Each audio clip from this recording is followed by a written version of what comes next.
All right, it is time for me to finally introduce this reading blog. So if this is the first video of mine that you are watching, welcome to my channel, but if it is not, welcome back. I started reading the Spellshop by Sarah Beth Durst on the beach yesterday, and I did not realize how apt of a book this was to read on the beach. It lent a whole other element of immersion to the introduction of it because our main character is traveling to her home island and there's a lot of water imagery. So it was very special reading those first few pages while listening to the waves crash on the shore. I have not read much past what I started with yesterday. I'm about 50 pages in or so. So this is very much still my first reaction to the Spellshop. Please excuse my appearance because it has been another sweltering day where I live. It was 30 degrees Celsius, which I think is about 86 Fahrenheit. For those of you who live in hotter climates than that's not going to sound like much, but I have been absolutely sweating for the last 2 days. So I had intended for this to be a reading and a baking vlog, and I'm still planning for that, but I think I'm going to wait until tomorrow to turn on my oven because the thought of turning it on when it is 30, 32 degrees outside just is a hard no from me. But I'm planning on baking some muffins, and I didn't realize until I got to the beach yesterday that there's a quote here on the front from Rebecca Thorne that says this book is as comforting as homemade jam on a fresh baked muffin. And that just delighted me so much because I loved Rebecca Thorne's Can't Spell Treason Without Tea. And the first 56 pages of the Spellshop very much gave me similar vibes to Can't Spell Treason Without Tea, in the sense that there is so many different supernatural elements, so many different creatures that are, at least so far, getting along quite well and living all together. And it's just very cozy, very comforting. And that is 100% what I need at this moment. So I'm probably going to read a little bit more of this before bed, and then I will check back in with you likely tomorrow with some more thoughts and hopefully a little baking interlude. Okay, hello and welcome to my kitchen. I am going to be making the rhubarb muffins that I wanted to make because my lovely, lovely friend Sarah gave me some of this rhubarb and I really need to use it up. So what better time than this evening whilst I chat about the Spellshop, which I have placed behind me on the counter very nonchalantly. I feel as if I'm living my little childhood dream of having my own cooking show. But yes, I'm gonna chop up this rhubarb into quite small little chunks and chat through the bits of the book that I read last night. And I don't know if cats can have rhubarb, so I'm gonna pick up that piece real quick because Spencer swept in there so quickly to try and steal it. But yeah, I read about 60 pages or so last night. I think I'm on chapter 10. I'm past 100 pages. I think I've read about a third of the book so far. I'm still really enjoying it. It's still really, really cute. I will say our main character, Keela, her parents, both of her parents are deceased in this book. And returning home for her without her parents has brought up a lot of the grief that she has kind of tried to keep tucked down inside of her. So that has been hitting me personally a little bit hard, as well there was one point last night where when she found the raspberries and decided to make the jam that she was going to sell on the island to her fellow islanders, the author wrote in that she chopped the raspberries for jam. And you tell me, is that a weird verb to use for baking jam? Because I've made raspberry jam and you don't chop the raspberries, you mash them. I feel as if I'm being incredibly nitpicky and it's not something that anyone else will care about, but it was enough to throw me from the book last night and to give me pause, because then I went through the routine of trying to pick and then cut raspberries, because most of the time they're just going to turn to mush if you do that. They're not going to stay perfectly in half because raspberries are such a soft fruit. But that was one word within the hundreds, perhaps thousands of words I read last night. I am enjoying the relationship that is being hinted about between Keela and Laren. They're both super awkward, and it's really sweet watching them try to verbalize their feelings and what they want from one another. They're kind of bumbling around, but it's okay, and I really am enjoying the, for the most part, open and honest communication that they're having. It is a breath of fresh air from some of the romances I've been reading as of late.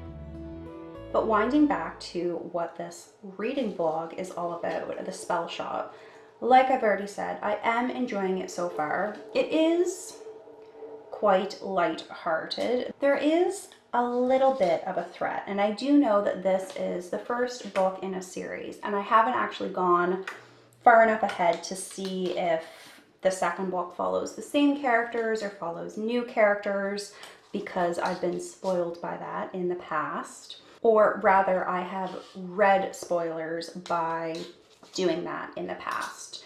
So I'm just rolling with it, getting to know Laren and Keela and the sentient spider plant, who I do really enjoy. He provides some good comic relief, and I can understand why the author included them as a plot device to help with the world building and the character development, and for the reader to get to know Keela well and to form an attachment with her.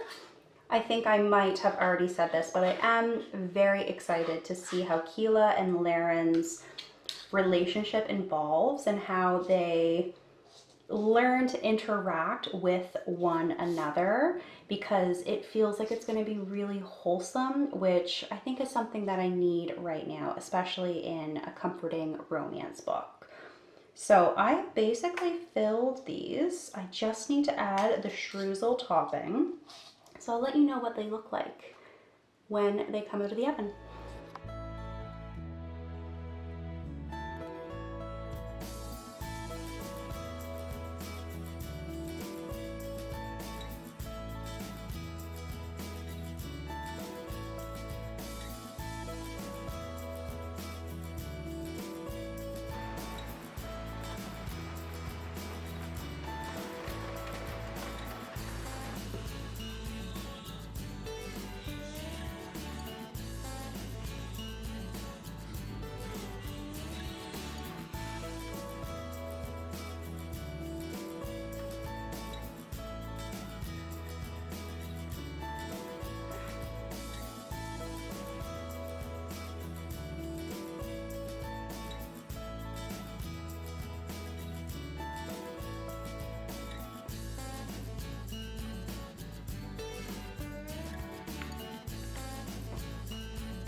Oh,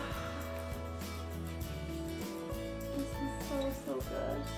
That's so good.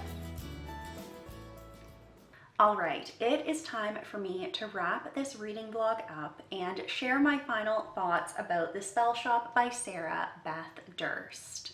And the short version is I really enjoyed this book.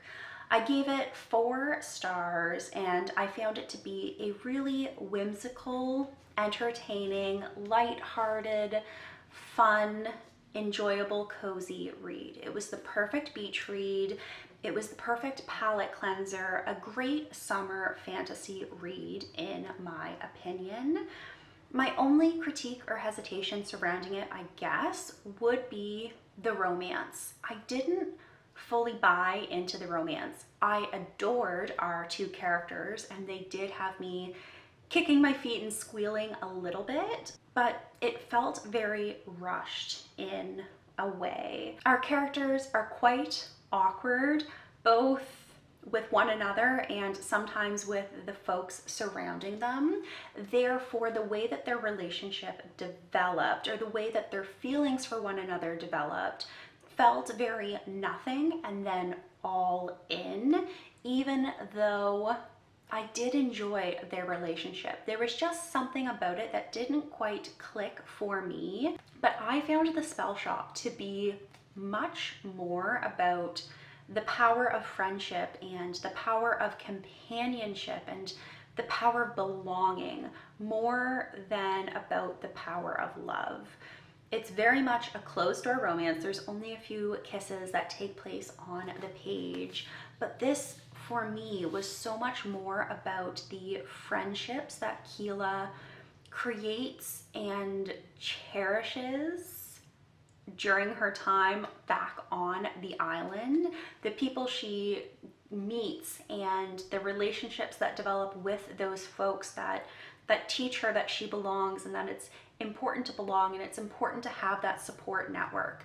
Keela and her support network, which did involve a romantic interest, was much more important and impactful for me personally. Like, I think as much as I enjoyed the romance that developed, he could have remained just a friend and I would have enjoyed this book just as much. Even though I have described it as a fantasy romance and I've seen others describe it as a fantasy romance, this was much more just a comforting fantasy realm for me that I would love to return to. And the sequel, The Enchanted Greenhouse, is coming out on July 15th. And it's a little bit of a prequel of sorts because it is exploring more of this world and kind of going back in time and extrapolating a little bit more on a character who's mentioned in passing a few times and is important to the plot that takes place here, but doesn't feature really on the page. I don't know when I'm going to be picking up The Enchanted Greenhouse, but I absolutely will because the summary has me really intrigued. And yes, I enjoyed this book. If there's anything about the summary that intrigues you, I would recommend that you pick it up because it does what it says on the tin. It is a cozy, comforting romance, as comforting as homemade jam on a fresh baked muffin. And speaking of muffins, a little mini review within this review of my rhubarb muffins. They were good. They were very tasty, but they were quite pale. And I think that, I know that the muffins could have handled a whole lot more rhubarb. It was very sparse throughout the muffin. So I wish I would have added more rhubarb and I wish they would have had a little bit more color on the top. But besides that, the taste was really yummy. So I enjoyed the muffins. I enjoyed this book. And I have more rhubarb left, so I'm gonna turn that into some rhubarb and strawberry jam, which I think Keela would approve of. If you have read this book, please let me know your thoughts down in a comment below because I'd love to hear them. For now, this is gonna be it for me. Thank you very much for watching this video, and I will be back soon with a new one. Bye for now.